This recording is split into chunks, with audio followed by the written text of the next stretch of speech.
ሓይልታት ፋኖ ሰራዊት ሓርነት ኦሮሞን ኣብ ናይ ምስልኔታት መረፃ ክብሉ ዝገለጽዎ መንቅስቓስ ሳትፎ ኣካላት መጥቃዕቲ ዕላማ ክግበሩ ከም ዝኽእሉም ኣብ ዘጠንቀቐሉ ሰልፊ ብልጽግና ንትግራይ ወኪሎም ዝወዳደሩ ሕፅያት ከም ዘይመደበ ተሰሚዑ ኣሎ። ኣብዚ ኣዘራራቢ ከይዲ መረፃ ኢትዮጵያ መሰረት ብምግባር ዝርዝር ሓበሬታ ሒዝና ኣለና። ወተሃደራዊ መዋቕር ሓይልታት ምክልኻል ትግራይ TDF ድማ ሓዱሽ ምቅያር ወተሃደራዊ መሪሕነት ከም ዝገበረ ተሰሚዑ ኣሎ። እቲ ካብ ትግራይ ዝተሰምዐ ምቅያር መራሕቲ ሰራዊት ዝምልከት እውን ዝርዝር ሓበሬታ ሒዝና ኣለና። ኣብ ትግራይ ክልተ ሓይልታት ፖለቲካ ናብ ሓደ ግንባር ብምጥርናፍ ሓቢረን ኣብ ነፃነትን ላዕላውነትን ሃገረ ትግራይ መሰረት ብምግባር ዘቕንዐ ዕላማ ሒዘን ክቃለሳ ከም ዝወሰና ኣፍሪጠን ኣላ። እቲ ግንባር ብዝርዝር ሒዝና ኣለና። ኢትዮጵያ ኤሚሬትስ ዓረብ ኣብ ዞባ ቀርና ኣፍሪቃ ንምርግጋዕ እትገብሮ ዘላ ምንቅስቓስ ንኢዳ። ሶማልያ ፕሬዚደንት ክልል ደቡብ ምዕራብ ድሕሪ ሓይልታት ፌደራል ንባይዶዋ ምቁፅፃሮም ካብ ስልጣኑ ምልቃኡ ተዓዊጆም። ኤርትራ ሓደሽቲ ተዓለምቲ ወተሃደራት ኣመሪቃ። ፕሬዚደንት ኣሜሪካ መጻብ ሆርሙዝ ተዓጽዩ እኳ እንተሃለወ ነቲ ውግእ ደውን ምባል ቁርብ ከም ዝኾነም ንኣማኸርቱ ከም ዝገለጾም ተሰሚዑሎም። ካብ ትግራይ ሆራይዘን ዝኸብረ ሰላምታና ኣብ ዘለኹም ይብጻሕኩም። ሰብስክራይብ ላይክ ሼር እናገበርኩም ዜናታትና ክሳብ መወዳእታ ተኸታተሉም። 100 ሚእታዊት ተኸፊሎም 30 ሚእታዊት ቅናሽ ካብ ሜሪት ፕሮፐርቲስ ኣብ ማእኸል ፒያሳ ፊት ንፊት ኣራዳ ፓርክ ጎኒ ፓርክ ፍሬንድሽፕ በዓል ሓደ መደቀሲ ክፍሊ 49 ካሬም ዋጋ 5.1 ሚልዮን ብር ሙሉእ ክፍሊትን ተፈጺሞም ድማ ብ3.6 ሚልዮን ብር በዓል ክልተ መደቀሲ ክፍሊ 95 ካሬም 9.9 ሚልዮን ብር ኮይኖም ሙሉእ ክፍሊትን ተፈጺሞም ብ6.9 ሚልዮን ብር ይውንንዎም። በዓል ሰለስተ መደቀሲ ክፍሊ 130 ካሬም 13.6 ሚልዮን ብር ሙሉእ ክፍሊትን ተፈጺሞም ድማ 9.5 ሚልዮን ብር ካብ 10 ሚእታዊት ክፍሊት ጀሚሮም ገዛ ይውንኑ። ብተወሳኺ ኣብ ማእኸል ዕዳጋ ተክለ ሃይማኖት ዝርከቡ ሸቋትና እውን ወነንቲ ይኹኖም። ካብ 22 ካሬ ጀሚሩ ኣብ ማእኸል ዕዳጋና G+4 ሞል ስታንዳርድ ካብ 30 ሚእታዊት ክፍሊት ጀሚርካ ብምኽፋል ወነንቲ ሸቋት ይኹኖም። ንዝያዳ ሓበሬታ በዚ ቁጽሪ ቴሌፎን ደውልና። ሜሪት ኮመርሻል ሴንተር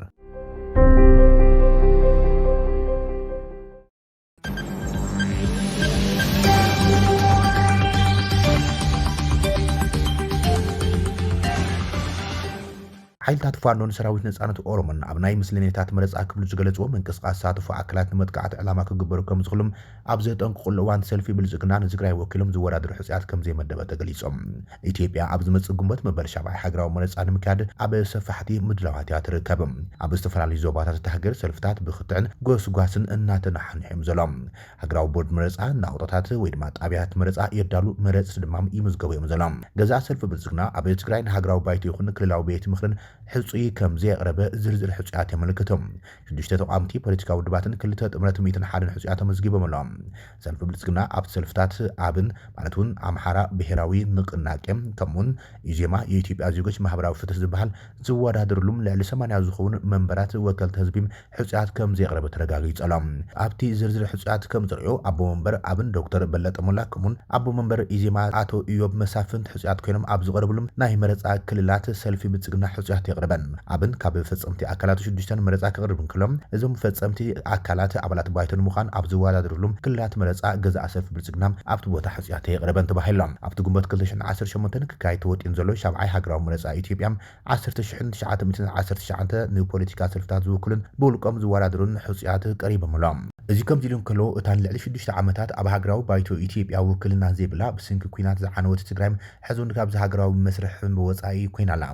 ኣብ ትግራይ ይትረፍዶ ብዛዕባ መረፃ ክዝረብ ነበርታ ሎሙዶ ጽባሕ ድምፂ መዳፍዕ ይነብሕ ብዝብል ኣብ ከቢድ ስጋት ከም ዝርከቡ ተንተንቲ ይገልጾም። ነዚ ሕዚ ዘሎ ሃዋህው ንምርዳእ ነቲ ኣብ 2012 ግእ ዝነበረም ኩነታት ምዝካሩ ኣገዳሲ እዮም። መንግስቲ ፌደራል ብምኽንያት ኮሮና ቫይረስ ንሻርሻ ሃገራዊ መረፃ ምስ ኣናውሖም ህወሓት እዋኑ ዝሓለፎ መንግስቲ ሕጋዊ ተቐባልነት የብሉን ብምባል ነቲ ውሳነ ነፂጉ ክልላዊ መረፃ ስለ ዘካየደ ኣብ መንጎ ብልጽግናን ህወሓትን ከቢድ ምትፍናን ሰማይ ዓሪጉ እዮም። መንግስቲ ፌደራል ነቲ መረፃ ዘይሕጋዊ ኢሉ ክኾንን እንከሎም ህወሓት ከዓ ላዕላዊ መሰል ህዝቢ ክብል ይሞጊቱ። እቲ ሕጋዊ ፖለቲካውን ሙግት ግን ብቃላት ኣይብቃን። ኣብ መወዳእታ ጥቅምቲ 2013 ማለት እውን 3 ሕዳር 2020 ቋፅራ ኣውሮፓውያን እቲ ኣስታት ሚልዮን ሰባት ከም ዝቐዝፈ ዝንገረሉም ዘስካሕክሕ ኩናት ትግራይ ተባርዮም እቲ ውግእ ብስምምዕነት ፕሪቶሪያ ኣብቂዑ ኣንጻራዊ ሰላም ሰፊን ነይሮም። እንትኾነሎም እውን ጉዳይ መረፃ ክልዓል እንከሎ ህዝቢ ትግራይ እቲ ናይ ኩናት ስጋትን ታሪኻዊ በሰላን እዩ ዝቕጀሎ ካልእ ጠንቂ ኩናት ከየኹን ድማ ይስጋሎም። ብመሰረት ውዕሊ ፕሪቶሪያ እቲ ብመረፃ ዝቆመ ክልላዊ መንግስቲ ብግዚያዊ ምምሕዳር ተተኪ ተሰኪም ድሕርቲ አቶ ጌታቸው ረዳ ጀነራል ታደሰ ወረደም ፕሬዚደንት ግዚያዊ ምምሕዳር ትግራይ ኮይኑ ተሸሚዮም ሓደ ካብ ቀንዲ ዕማማቱ ከዓ ንትግራይ ንመረፃ ምድላው ነይሮም ሃገራዊ ቦርድ መረፃ ኢትዮጵያ ኣብ ትግራይ መረፃ ዝኸውን ምድላዋት ክገብር ከም ዝፈተነም ጸብጻባት የመልክትዮም ኣብ 3 ጥሪ 2018 ናብ ቤት ጽሕፈት ፕሬዚደንት ግዚያዊ ምምሕዳር ትግራይ ዝተጻሕፈ ደብዳቤም ኣብቲ ክልል ዝርከቡ ቤት ጽሕፈታት ጣብያታት መረፃም ድልዋት እንትኾይኖም ክሳብ 25 ጥሪም ከፍልጥ ይሓትት እቲ ደብዳቤም ቅድሚኡ ዝተላእኸ ካልእ ደብዳቤ ብምጥቃስ እዩ ጽሒፍዎም ይኹን እምበር ዛጊድ ካብ ቤት ጽሕፈት ፕሬዚደንት ትግራይ ነቲ ቦርድ መረፃ ዝተዋሃበም ምላሽ ከም ዘሎ ካብቲ ቤት ጽሕፈት ዝረኸበ ሓበሬታ ይምልከት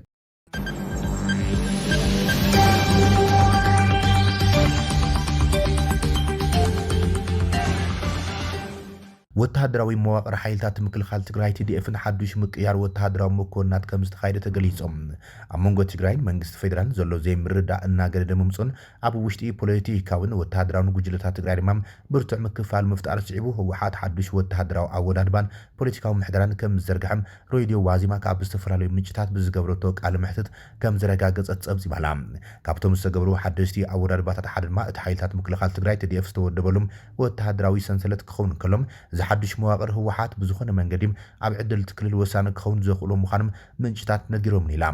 ኣብ ትግራይ አንጽራሊ ዘሎ ስጋት ሓደጋ ኩናት ስዒቡ መዋቅራዊ ለውጥታት እናገብረ ይርከብ ዝተባሃለሉ TDF ብፍላይ ካብ ዝሓለፉ 6 ኣዋርሕ ጀሚሮም ታሕተዋይ ደረጃ ዘማእኸለ መዋቅራዊ ለውጢ ምቅያር ላዕለዎት መኮንናትን ድልድል ሰራዊትን ክስራሕ ጸኒሑ ከም ዘሎ ንምፍላጥ ተኻኢሎም እዚ ምቅያር እዚ ነቲ ሰራዊት ካብ ፖለቲካዊ ህውከት ተውፂም ናብ ሓደ ማእከላይ እዝ ማለት እውን ሴንትራል ኮማንድ ንምምጻእ ዝዓለመ እዩ ዝተባሃለ ይኹን እምበር ኣብ ውሽጢ ግን ሕጂ እውን ልዑል ወጥረን ናይ ኣሰላልፋ ለውጥታትን ይርአ ከም ዘሎም ዋዚማ ካብ ኣባላት እቲ ሰራዊት ከም ዝረኸበት ገሊጻላ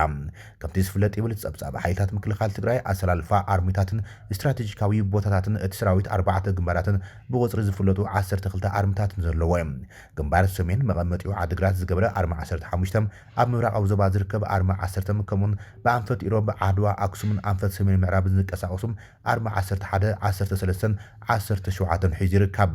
ደቡብ ግንባር ኣብ ከባቢ ማይጮን መኾን ዝንቀሳቐስ ኣርሚ 20 ፍሉስሙም ኣንበሳ ከምኡን ብኣንፈት ኮረምን ኣላማጣን ዝንቀሳቐሱ ኣርሚ 21 23 ሒዙ ዝርከብ እዮም ምዕራባዊ ግንባር ኣብ ጸለምቲ ሕሙራን ማይ ጸብርን ክንቀሳቐስ ተጽቢስ ዝግበረሉ ኣርሚ 31 ሒዙ ዝርከብ ኮይኖም ብተወሳኺ ኣብ ወልቃይትን ደቡብ ሱዳን ዝንቀሳቐስ ኣርሚ 33 35 ኣብ ትሕቲ እዚ ግንባር ዝተሓቐፉ እዮም ኣርሚ 91 ሜካናይዝድ ብጀነራል ዱንኩል ዝክምራሕ ጸንሑ ኮይኖም ኣብ መቐለ ፍሉስሙም ኩይሓ ሰፊሩ ዘሎ እዮም ኣርሚ 9 ኮማንዶም ኣብ መቐለ ቁልፊ ቦታታት ዝሕሉ ዘሎ ኮይኖም ኣርሚ 7 ድማ ኣብ ሱዳን ዝርከብ ሓይሊ ኮይኑ ኣብ ደቡብ ሱዳን ሓማዳይት ዝርከብ ተንቀሳቐሲ ሓይሊ እዮም ሕዚ ዝግለጽ ዘሎ እቶም 4 ግንባራት ብዞባዊ ደረጃ ዝተመደቡ ኮይኖም ላዕለዎት መኮንናት ከም ስዕብ ተመዲቦም ኣሎም መብዛሕትኦም ኣዘዝቲ ግንባራት ኣብ ቦታኦም ዘለዉ ክኾኑ ከለዉ ዝተወሰኑ ምልዋጥ ሓዱሽ ሹመትን ስልጣን ድሪብካ መሓዝን ግን ተረኣየሎም ጀነራል ሃይለ ስላሴ ግርማይ ወድም ቤቴ ሓላፊ ዓውዲ ኦፕሬሽን ኮይኑ ንኩሎም ሰራዊት ከተሓብር ከም ዝኾነ ተፈሊጦም ብርጋዴር ጀነራል ምግበይ ሃይለ ዋና ኣዛዚ ምዕራብ ግንባር ብተወሳኺ ድማ ሓላፍነት ስልጣና ሪፎርም ንሒዞሎም ጀነራል ዮሃንስ ወልደ ጀወርግስ ጆን መዲድ ድማ ኣዛዚ ደቡባዊ ግንባር ጀነራል ፍስሐ ኪዳኑ ወይ ድማ ማንጁስ ኣዛዚ ሰሜን ግንባር ኢሉም ሓላፊ ቢሮ ሰላም ጸጥታን ከም ዝኾነ ተገሊጾም ብመሰረት እቲ ሪፎርም ኣብ ዝኾነ ግንባር ዘሎ ኣርሚ ብዘይ ትእዛዝ ማእከላይ እዝ ወይ ድማ ሴንትራል ኮማንድ ምንቅስቓስ ከይገብር ተኸልኪሎም ነዚ ማእከላይ እዝ ክመርሕ ዝተመዘዘ ድማ ፕሬዚደንት ግዚያዊ ምምሕዳር ትግራይ ሌተናንት ጀነራል ታደሰ ወረደ ምዃኑ ተፈሊጦሎም መኸተ ካውንስል ብዝብል ዝተጣየሸ ከም ላዕለዋይ ወሳኒ ከም ዝተመደበ እውን ተገሊጾሎም እዚ ካውንስል እዚ ብዶክተር ደብረጽዮን ገብረ ሚካኤል ዝምራሕ ኮይኖም ኣባላት ስራሕ ፈጻሚትን ማእከላይ ኮሚቴ ህወሓትን ኣዘዝቲ ግንባርን ንህወሓት ተኣመንቲ ዝተባሃሉ ወታደራዊ መኮንናትን ዝሓቆፉ እዮም ሌተናንት ጀነራል ታደሰ ወረደ ድማ ምክትል ኣቦ ወንበር እዚ ካውንስል ኮይኑ ዝኾነ ፖለቲካዊ ይኹን ወታደራዊ ውሳነታት በዚ ካውንስል ከም ዝሓልፍን ካብ ግዚያዊ ምምሕዳር ንላዕሊ ኮይኑ ከም ዝሰርሕን ምንጭታት ዋዚማ ገሊጾም ነለው ኢላ ከምቲ ዝፍለጥ ኣብ መንጎ ጉጅለ ዶክተር ደብረጽዮን ኣቶ ጌታቸው ረዳን ብዝተፈጠረ ዘይምርዳእ ኣብ ሰራዊት እውን ምክፋል ተፈጢሩ እዮም በዚ ድማ ብርጋዴር ጀነራል ጉዕሽ ገብረን ጀነራል ተክላይ ኣሸብር ወደ ሸብርን ብምፍታን ዕልዋ መንግስቲ ተኸሲሶም ካብ ሰራዊት ርእሶም መግሊሎም እዮም ኣብዚ ሕዚ እዋን ድማ ብሙሉእ ናብ ሓራ መሬት ተጸምቢሮም ኣሎም ጀነራል ጻድቃን ገብረትንሳኤ ጀነራል ገብረ እግዚአብሔር በየነ ወድን ጥሩም ምስ ውሳነ ህወሓት ብዘይ ምስምምዖም ርእሶም ኣጊሎም ኣብ ዓፋር ዝንቀሳቐስ ናይ ባዕሎም ዕጡቕ ሓይሊ ከም ዝመስረቱም ዋዚማ ጸብጺባላ እዚ ሓድሽ ኣወዳድባ ህወሓት ዝሐሸ ቁጽር ክልዎ ዝገብር እዩ ተባሂሉ እኳ እንተተኣመነም ነቲ ኣብ ትግራይ ዘሎ ናይ ስልጣን ቁርቁስ ግን ከጋዶ ከም ዝኽእል ግምታት ይወጽሎም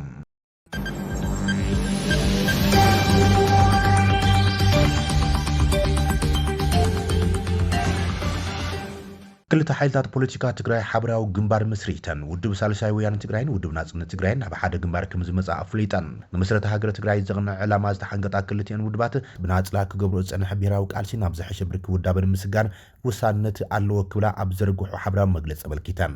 እዚ እዋኑ ዝጠልቦ ፍሉይ ዕማም ቃልሲ ንምውጋን ይኹን ዕላማ ሃገርን ትግራይን ንምግባር ናይ ሓባር ፖለቲካዊ ትካል ምጥያሽ ግድን ክግበር ዘለዎ ተግባር ምዃኖም ተኣሚንሉ እናተሰርሐ ከም ዝጸንሐ ድማ ገሊጸን ቅድሚ ዓመታት ዘን ውድባት ብብርኪ ግንባር ናብ ሓደ ምምጻእ ወሲነን የን ዝበላ ውናትን ሳውትን እዚ ውሳነ ብጭቡጥ ናብ ተግባርን ምልዋጥ ነዚ ዕማም ዘሳልጥ ናይ ሓባር ኮሚቴ ቀይሙ ኣብ ስራሕ ከም ዝርከብ ሓቢረን እዚ ኮሚቴ ምስረታ ግንባር ዝጠልቦም ኩሎም ሕጋውን ቅቡላትን ከይድታት ተኸቲሎም ስራሓቱን ኣብ ምስላጥ ዝርከብ ኮይኖም ኣካል እዚ ስራሕ ድማ ኣብ ሓፂር እዋን ናብ ጭቡጥ ምስረታ ጥሙር ግንባር ዝወስድ ስምምዕነት ሓበራዊ ምርዳእ ተፈሪሞሎም ብተወሳኺ እቲ ግንባር ተጣይሹ ናይቲ ግንባር ፕሮግራም መተሓዳደሪ ደንብር መሪሕነትን ክሳብ ዝቆምን ብዕሊም ናብ ጭቡጥ ስራሕ ክሳብ ዝኣቱን ክልቲአን ውድባት ናይ ሓባር ዕማማት ነፂረን ፖለቲካዊ ቃልስን ኣዋሂደን ክቕጽላ ከም ዝኾነ ኣፍሊጠን ኣብዚ ዕለት ዕላዊ ዝተገብረ ስምምዕነት ሓበራዊ ምርድዳእ ብኩሉ ገጽ ሓደጋ ዝገጥሞ ብሄራውነት ትግራይ ካብ ምዕቃብን ምትርናዕን ኢሉውን መጋበርያ ግዳማውያን ሓይልታት ዝኾነ ፖለቲካ ትግራይ ዓብዪ ግደ ዝህልዎ ጥሙር ግንባር ዘዋልድ ዝበላ ውድባት ውናትን ሳውትን ብቐጻልን ድማ ብሄራውያን ተጋሩ ዝተኣኻኽብሉም ትርኑዕ ብሄራዊ ሓይሊ ዘግድየለን ብምዃኑን ኣባላትን ደገፍትን ክልቲአን ውድባት ብፍሉይ ድማ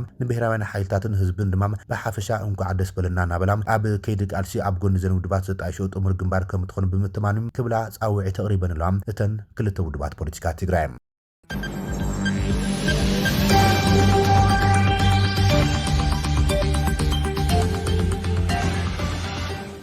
ኢትዮጵያ ሕብራት ዓረብ ኤሚሬትስ ኣብ ዞባ ቀርኒ ኣፍሪቃን እትገብሮ ዘላ ግደ ምርግጋዕን ኢዳላ ሕብራት ኤሚሬትስ ዓረብ ኣብ ሱዳን ኣብ ዝካየድ ዘሎ ኩናት ተሳታፊት ብምዃኖም ዓለም ለኸ ኣቓልቦን ነቐፌታን ክገጥማ እኳ እንጸንሐም ኢትዮጵያ ግን እቲ ሃገር ኣብ ዞባዊ ሰላምን ምርግጋዕን እትጻወቱ ዘላ ተራም ኣድናቆታ ገሊጻት ኣላ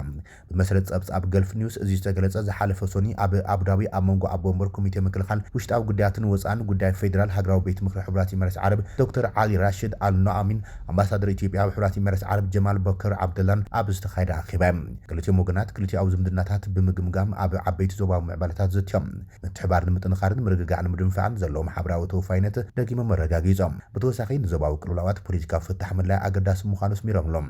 ኣብቲ ኣኼባ ኣምባሳደር ጀማል በከር ኢትዮጵያ ንዞባውን ኣህጉራውን ሰላምን ጸጥታን ንምድጋፍ ብቐጻሊ ጻዕርታት ኤሚሬትስ ዓረብ ዘለዋ ኣድናቆት ገሊጾም ክብሎም ገልፍ ኒውስ ጸብጺቦላ ኣብ ልዕሊ ላዕላውነት ጸጥታውን ግዛእታዊ ሓድነትን ዘስጉ ሓደጋታት ሕብራት ዓረብ ኤሚሬትስ እንተልዮም ኢትዮጵያ ኣብ ጎና ደው ከም ትብል እቲ ኣምባሳደር ወሲኹ ገሊጾም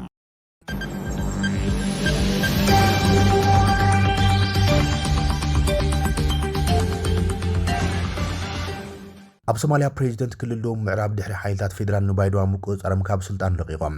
ፕሬዚደንት ክልል ደቡብ ምዕራብ ሶማሊያ ዓብድልዓዚዝ ሓሰን መሐመድ ወይ ድማ ላፍታ ጋሪን ድሕሪ ሰዓታት ሓይልታት ፌደራል ምስኦም ዝተሓባበሩ ዕጡቃት ጉጅለታትን ኣብ ባይዶዋ ምእቶም ካብ ስልጣኑ ከም ዝለቐቐ ኣፍሊጦሎም እቲ ኣብ ከተማ ባይዶዋ ዝተኻየደ ግጭት እንተወሓደ ክልተ ሰባት ክሞቱ እንከሎም 25 ድማ ቆስሎም ኣሎም ላፍታ ጋሪን ኣብ ወግዓዊ ገጽ ፌስቡክ ብዘርግሑ ሓፂር መግለጺ እቲ ስልጣን ምልቃቕ ብቕጽበት ዝትግበር ምዃኑ ገሊጹ ይኹን እምበር ዝርዝር ምኽንያት ኣይሃበን ክሳብ ሕዚ ዘለዎ ቦታ እውን ኣይፍለጠን ዝሓለፈ ሰራዊት ሃገር ምክልኻል ሶማሊያ ምስ መሻርክቲ ሚሊሻት ብምዃን ናብ ባይዶዋ ብምእታው ንገለም ቁልፊ ትካላትን መደበኛ ፖሊስን ዓበይቲ ማዕከላት ንግድን ሓዊሶም ብውሕዱ ተቃውሞ ከም ዝተቆጻጸርዎ ተገሊጹ ኣሎ ስትራቴጂካዊ ቦታታት መዕረፎ ነፈርትን ቤት ጽሕፈት ፕሬዚደንት ሓዊሶም ኣብ ትሕቲ ቁጽሪ ሓይልታት ሕብረት ኣፍሪቃ ብፍላይ ድማ ኣባላት ሰራዊት ኢትዮጵያ ከም ዝጸንሑ ተገሊጾም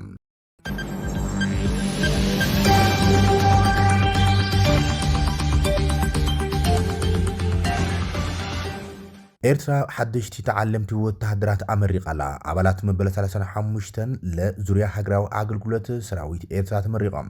ኣብ መላእቲ ሃገር ካብ ዝርከባ ናይ ሞያ ኣብያት ትምህርቲ ብዝተፈላለዩ ሞያታት ሰርቲፊኬት ድሕሪ ምምራቖም ኣብ መበለ 38 ዙርያ ሃገራዊ ኣገልግሎት ኣብ ማእከል ወተሃደራዊ ስልጠናታት ምዕጥር ከስልጥኑ ዝጸንሑ ተምሃሮም ኣመሪቃላ እዞም ንሽዱሽተ ኣዋርሕ ግቡእ ወተሃደራውን ፖለቲካውን ትምህርቲ ክቐስሙ ዝጸንሑ መንእሰያት ካብ ኣብያት ትምህርቲ ተግባረ ኢደቅ መሓረ ዊና ኣስመራ ሓገዝ ማይ ሓባር ሓላይን ኣብ ዓመት ትምህርቲ 2024-2025 ቋጽራ አውሮፓውያን ዝተመረቑ እዮም ኣብቲ ዋናታት ባሕርና ባዕልና ብዝብል ቴማም ብ28 መጋቢት ዝተኻየደም ኣዛዚ ማእከል ስልጠናታት ሓይልታት ምክልኻል ኤርትራ ሜጀር ጀነራል ሮማዳን ዑስማን አውሊያይ ሚኒስትር ሃብቲ ባሕሪ ኣቶ ተወልደ ቀላቲን ኣዛዚ ሓይሊ ኣየር ሜጀር ጀነራል ተክላይ ሃብተስላስን ዝርከቦም ላዕለዎት ሰብ መዚ ከምኡን ዕዱማት ዝረኸብሉ ስነ ስርዓት ተመረቕቲ ብክልስ ሓሳብን ግብርን ዝቐሰምዎ ስልትን ጥበብን ዘንጸባረቕ ወተሃደራዊ ሰልፍን ካልኦት ምርኢታትን ኣቕሪቦም እዮም ይብል ሓበሬታ ሚኒስትር ዜና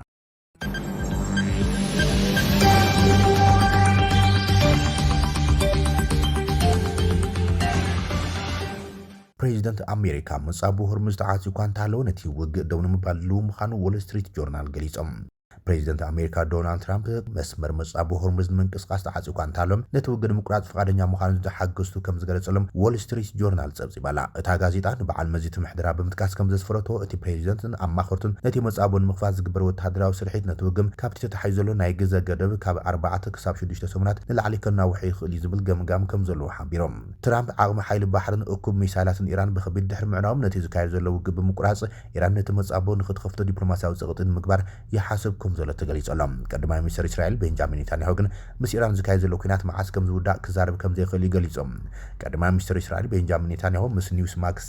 ንዝተባሃለት መደበር ቴሌቪዥን ኣሜሪካ ብዝሃቦ ቃል ምስ ኢራን ዝካየድ ዘሎ ኩናት ዝተዛዘመሉ ብዝምልከት ናይ ግዜ ሰሌዳም ክቐምጥ ከም ዘይኽእል ገሊጾም። ኔታንያሁ እቲ ኩናት ብርግጽ ካብ ፍርቂ ንላዕሊ ተሰሪሑ እዩ ድሕሪ ምባል እታ እስላማዊት ሪፐብሊክ ኢራን ካብ ውሽጢ ምፍራሳ ከም ዘይተርፍ ምግላጹ ተገሊጸሎም። በቲ ካልእ ወገን ኢራን ብመጻቡ ሆርሙዝ ዝሓልፋ መራኸቢ ክፍሊት ንምኽፋል ዘርቅቆ ሕግውን ጸዲቖላ። ኣብ ኢራን ዝርከብ ኮሚቴ ፓርላማ ኣብ መጻቡ ሆርሙዝ ዝሓልፋ መርከባት ቀረጽ ንምጽዓን ዘርቅቆ ሕጊ ከም ጸደቐ ምስ ሓይልታት ምክልኻል እስላማዊ ሰውራም IRGC ምትእሳር ዘለዎ ወኪል ዜና ፋርስ ሓቢሮሎም። ሓደ ኣባል ኮሚሽን ሃገራዊ ድሕነት እቲ መደብ ከም ዘጽደቆ ኣረጋጊጹ ኣሎ። እዚ ድማ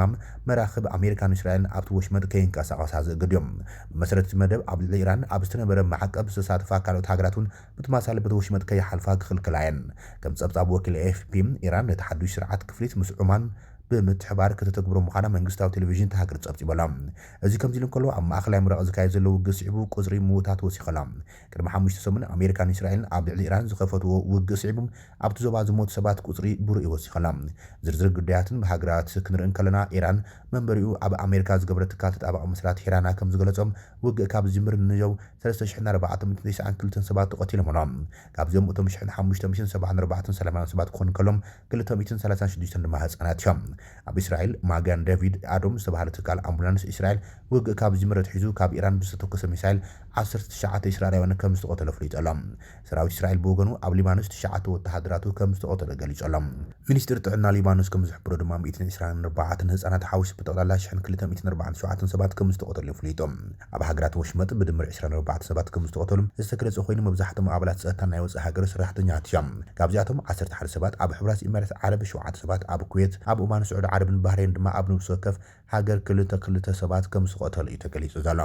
እዚ ከምዚ ኢሉ እንከሎ ኢራን ካብ መጻቡ ሆርሙዝ ሓሊፋ ኣብ መስመር ቀይሕ ባሕሪ ዝርከብ መጻቡ ሆርሙዝ ክትዓጽዎ ምዃና ጠንቂቓላ። ኣብ የመን ዝርከቡ ሓይልታት ሑቲ ብዕሊ ናብ ኣንጻር እስራኤል ኩናት ዝኣተዉ ኮይኖም ነቲ መስመር ብኣቶም ኣቢላ ከተዕጽዎ ከም እትኽእል ኢራን ኣጠንቂቓ ዘላ።